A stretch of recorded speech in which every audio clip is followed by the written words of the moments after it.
Ebusuya and then so yasan atena se bi me yeda obade na se waboye ho ban ema anapin so yeda so eti enkwa na onim say Xposed GHD de bia yede ensem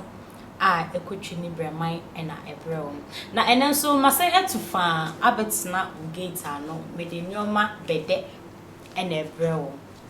say in night say na McBrown every UTV ebi say UTV 3 ebi say okotena fie obi say okoyese afien sa me de no krani na ayeden me de no krani na ebreo na no krani say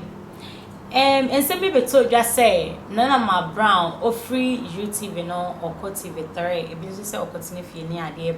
na afensa no kre no abededi na no kre ne say ojobi ababonten na ekire say na McBrown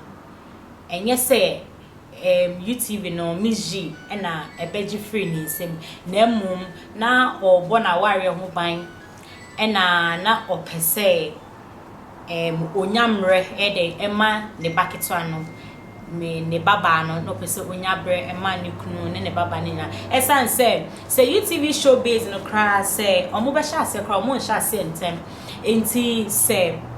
embrace say okoye UTV show base now omo be sha say be 10 o'clock na omo pon around be 1 enti sa no say opon na so kofia nikunu eye maxo esha se bisa no questions into program be nkoa adentina unyamre mame na aya kasakasa bibre enti ye nyina ye nim se na McBrown ne nsa eye ne ya ye se enam Saah UTV show base we are so on point nkofie enti okofie eya dane akasakasa one nikunu maxo entem inti enam Saah akasakasa isu na nikunu Maxwell epiano ena ode ne nsa ekowo ena ene why dey we pra ne nsa ne ya to bi anim se na McBrown nsa ne so aware mu nsem ni nyina free Saah program yi all year ni ade inti na no nkyere se na McBrown obi na be yi ni free UTV ho na mum ono ade ne pe ena ye den ekoye ena amanfo de omadwen chiraba say ono ankasa ena ode ne pe every UTV ho de a ene e wo say oba bonten no be kasa chira amanfo say ono ane pe because enkrofo asha say ka say Miss G abeji na McBrown ejuma efri ni nsem abra ente Saah audio no wo ho me pe say yekotie audio ne ba me tuwe mentai nipa ba metai asem any nipa suban ana metan nana McBrown unim de ntia ma wo de fi UTV adenti na won kasa na ma de na locate say Miss V abeji won sa no adwuma ana wabeji opposition adenti na de bia ya wo ya na you pray a victim esan say because of the way why you ho say uye holy umpesa boni bia beto umpesa obi benya wansam aka umpesa nkofo be se wonye nintino ana umpesa obi benya wansam boni aka mana refi se wo ye den a wo ye nipa datani even po wo de opa ye nyama osuma ase na obi anim na de bia nkofo kanfo eto wankasa ene wahwehwa wo gya hwehwe mu a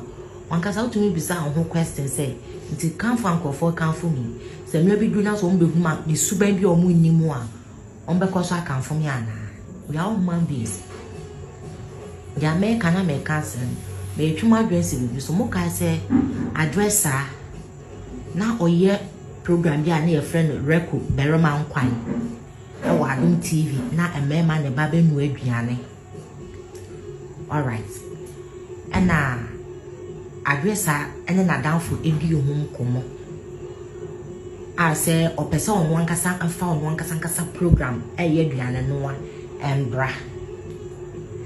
ena na danfo no ene McBrown ko di nkomo efise na danfo na McBrown and am so ma address be free ho no emo adum TV 4 year show no abin show na McBrown ena na e host sa show no entemra address danfo ni ko di nkomo no ana McBrown so nya de so no kwa no obetumi de ni show aba efise wabeye we no wahu When we say the uncle is here, I welcome on because I'm not only idea be our home. But mema I've been show now or yeah or I don't TV no. I want to be to my encouraging and now yeah fast and the idea of Adwoa son and an address I down for the come McBrown and McBrown the baby in the way no. I am McBrown's kitchen and now it's starting again more calm. And I'm so much as a casa bad dress signing a down for the Tamwa. Meaning sisi ama oma bomu di aminim oma yaka ema address our ransom kwasa na danfo no e de na wa ransom bi o create account bi esenka or the bible ntia bebu address ahun fi asante na wa fomu nti o de bebu no fi so amfa McBrown ye abi show no hu say baby awadru no wanya crowd no when say oba like in profile welcome no and the ujai being shown a be your no one idea and the this are shown at the mama to the sorry better as a matter the sorry as sorry and so no or so open my bra some meaning or yet men yana no home tenno say the uncle is a wajima brand man because now for us a wajima brand you might send kayen social media is here come at the sorry can also be a shankasa. All right. And UTV omo show e baye mukaya last year me di kan be kan say show na McBrown host no enyo no ana na nko mo pese omo be host show no kwama me kan say nkofo bebre ni bre no a omo nyaaya so wenja adwuma na wo ye wo no a bedu ba bi no wan hwa ade obehwere no mukaya say me post bibi sa omo to aba no na eye empress gift or say I press gift here gift or say a friend gift or say or no and lady Barco mirror finidin or no and the other McBrown you bear to almost compare omuni pam you know and almost one McBrown omunya negative EBI so moment almost casa now a real man say empress gift but I dear chi and a bruja cote and can say Fadda Dickson say McBrown almost person man be host to show no and now almost person and young nina a person make me abo bomb man person again and now the farmer McBrown until McBrown be here show no whom say say that for forward coming me no now when ya no kasa the show a entertainment show at the same time no obey no as in crash say the be ya omo wo ye na omo ho ohawa no owom abra na onwo mazimi ye no o de be show mun kran to say Saah stay samwatin ni show na all ye na McBrown person onye bi sa amiro be hu say like UTV last and profile jina to nye ye no at the same time so na a man problem o feel because sometimes no undu fientem and anu kuma so no o pechele na nkasa ye kasa be ma pechele na wo pechele ankasa so they biana na ajakasa ba and McBrown so usua ware jare usua se obeja ware usua se be man eni ni bejai so that be man say show ba ko pa wo kwakoye oba bedu fie no na abo be 1 to 2 tina de akasa ba at the same time so no dwe na ware ho na at the same time so say that wa be show na wanya feel like anko for body na so no eye ne de emu honom awoni ni kuni be nya akasa ni kuni pian e ma ne nsa maybe no the bandage abobo ne nsa no dia say ne ko me ni kuni ni maso ne piano e ma ne nsa ni mu e breye ten no o de fa so o de kokoye no to the prep no de fa ne nsa nti be tama ne to ne nsa ni be ja ne ya ne se ne to ni na ya no na eko and o bedru hu so person only show foforo but sa show no esa ne say e entertainment show ni nti no o to me konko ye wo UTV nti na afi na ye no double and na atemdigi na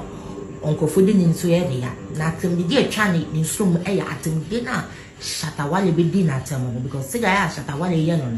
wanda adwo da se Shatta Wale be di na temo nti o trans no se Shatta Wale et me di matem se dia na te se ase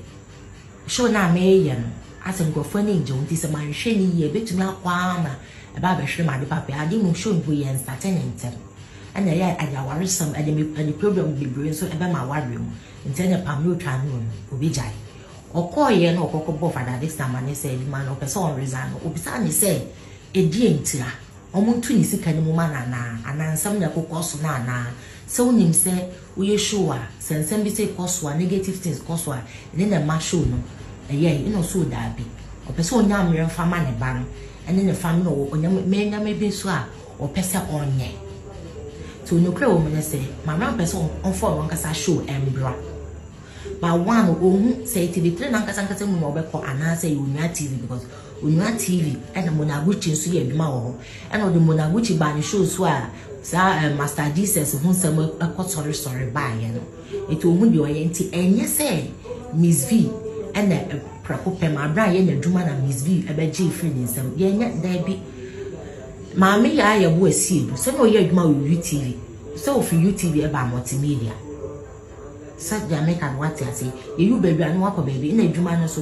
improvement and I'm easily so baby Anna or one. You know, I abrabona yabono. I had to say quiet so wait when they said Biani from but one of them say baby a BS is in the baby. Into what now opportunity no nobody twin anyone also say when child there and some person member who stay there why not? And to McBrown, I just said, we are victim. Said the bay uncle for Uncle Yasam. Mom, so we are one away giant, yes, you are Miss V, and I be the wild behavior on Casa program here, what they back. The McBrown entertainment show program, the dinner, the McBrown entertainment show, the Mazin show, and the entertainment show. That's the names, meaning say, as a son, I'll put some changing idea. And I hope someone starting 8 so at least by 9:30 to 10 now we really say the local could do fientam and tea man or cranning there the night I say as a mama Miss Minka say Miss Vio your holy Minka so you holy you ask Ghana will be up Juma will be out this will be a free baby no or shahon no be a desperate Minka so you holy but send us 70 as happened my brother they be I said I happen to pray victim into one now baby tosono as I say one shada any sa film ni bebre nti no now ye to o manu so mo so ye to o manu so mo so ba unim se nya sa na tie ebusia audio no na yekutie no na utie audio no mu a ena no ye nya ye nim se ana ye nim se mama bia ye fra no Adwoa Saah na o hosti Reko ewo Adom TV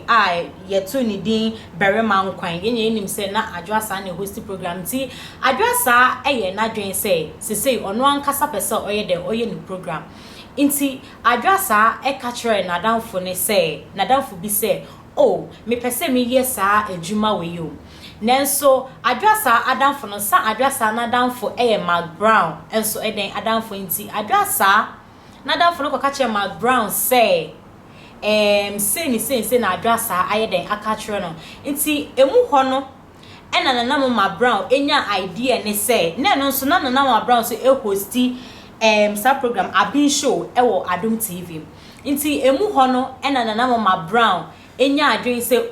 say obi wa adwen bi say ewo so ono ankasa hosti ni program na say ewo so ono ankasa so di ni program ba dia ene ono so the idea ne beba say ono so ebeti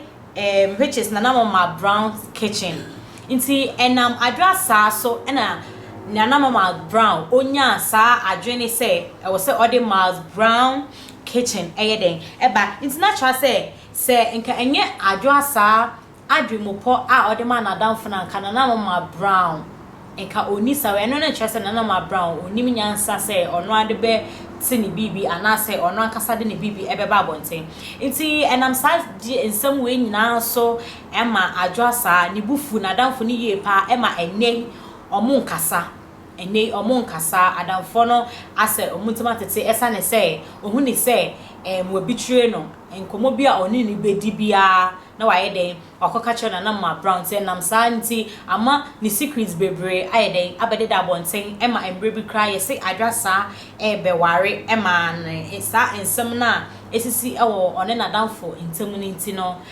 na damfo ne kofa ne pictures ni bibi say or the babontin ayede abegu nanim ase esan say beef na oni no woni ntin nti sansensem we nyina so ena McBrown also eden oja UTV na ye Shatta Wale